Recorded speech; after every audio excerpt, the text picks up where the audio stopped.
Hi friends, അപ്പോൾ ഇന്ന് ഒരു അവിയൽ വെക്കാമെന്ന് വിചാരിച്ചു കേട്ടോ. അപ്പോൾ അതിൻ്റെ അവിയലിന് വേണ്ട സാധനങ്ങളെല്ലാം എടുത്തിട്ടുണ്ട്. തക്കാളിയുണ്ട്, കാച്ചിലുണ്ട്, ചേമ്പുണ്ട്, പിന്നെ മുരിങ്ങയ്ക്കായുണ്ട്, നമ്മുടെ ക്യാരറ്റുണ്ട്, പിന്നെ ഒരു വഴുതനങ്ങയുണ്ട്, ഒരു കോവയ്ക്കയുണ്ട്, ഒരു പയറുണ്ട്, ഉരുളക്കിഴങ്ങുണ്ട്, ചേനയുണ്ട്, സവാള, പച്ചമുളക്. ഇതിലേക്ക് നമ്മൾ കുറച്ച് മഞ്ഞൾപ്പൊടി ഇട്ട് കൊടുത്തിട്ടുണ്ട്. ഇനി കുറച്ച് ഉപ്പ് ഇട്ട് കൊടുക്കാം. ഉപ്പ് ഇട്ട് കൊടുത്തു. പച്ചമുളക് നന്നായിട്ട് ഇട്ട് കൊടുത്തിട്ടുണ്ട് കേട്ടോ. പിന്നെ ചെറിയ കളറിന് വേണ്ടി മാത്രം ഒരു അല്പം മുളക് പൊടി ഇട്ട് കൊടുക്കുന്നുണ്ട്. പിന്നെ കുറച്ച് കറിവേപ്പില. ഇനി കുറച്ച് വെള്ളം ഒഴിച്ചു കൊടുക്കാം. കുറച്ച് വെള്ളം വേവാൻ വേണ്ടിയിട്ട് മാത്രമുള്ള വെള്ളം ഒഴിച്ചു കൊടുക്കാം.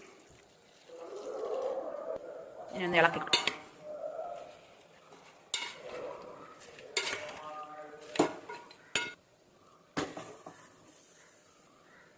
കുറച്ച് വെളിച്ചെണ്ണ കൂടി ആദ്യമേ തന്നെ ഞങ്ങൾ ഒഴിച്ചു കൊടുക്കാറുണ്ട്.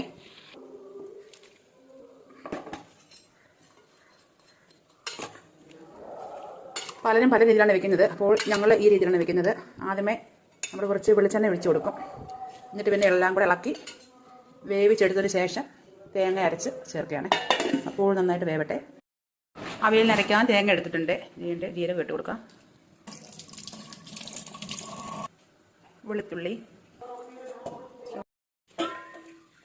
കുറച്ച് ചുവന്നുള്ളി ഇട്ട് കൊടുത്ത് നമുക്ക് ഇതെല്ലാം കൂടെ ചതച്ചെടുക്കാം.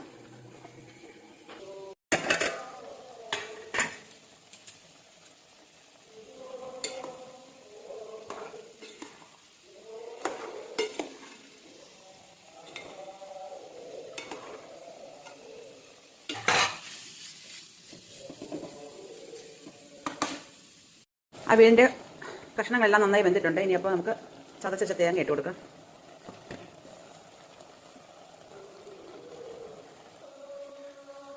നന്നായിട്ടൊന്ന് ഇളക്കിയെടുക്കാം.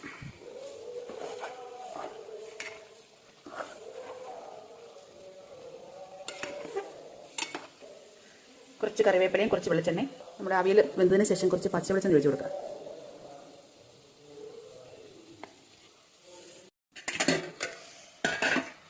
ഓക്കെ, ഇനി ഓഫ് ആക്കി കൊടുക്കാൻ പോവുകയാണ്. അപ്പോൾ എല്ലാവരും ലൈക്ക് ചെയ്യുക, സബ്സ്ക്രൈബ് ചെയ്യുക. Okay, bye bye.